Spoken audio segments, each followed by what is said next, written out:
days. She'd noticed the bizarre rift readings by chance, and then had been astonished to see them repeated night after night. Whatever it was, it blasted into the sky at precisely 2 a.m., always on the coast, and it never lasted for more than 10 minutes.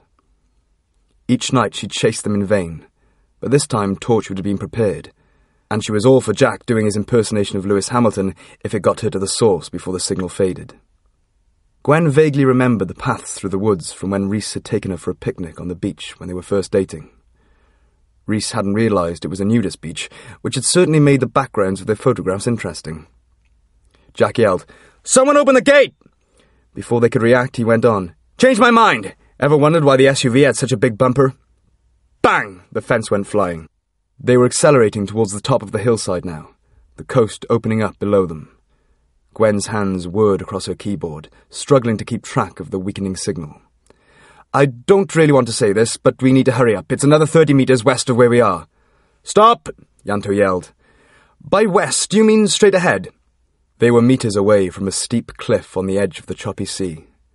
Moonlight played awkward patterns on the black waves. "Can you see a path down to the beach?" Gwen asked Jack. Ianto glared at her. Don't encourage him. Jack wondered whether he should tell Ianto that he'd once outrun the lava flows of Etna on a goat cart, or that he'd escaped down the forbidden ice slopes of the Axian Mountains on a sled.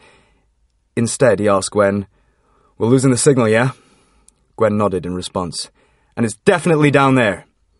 Another yes from Gwen. "Well, in that case, I can't see any reason not to, but it's pitch black," Ianto intervened. "Exactly," Jack grinned. "Nothing to worry about." And they were off, careering down the slope like a triplet of turbo-powered lemmings. The SUV skidded down the loose shale, power sliding from one side to another. Grit smashed against the toughened glass, but the car stayed upright.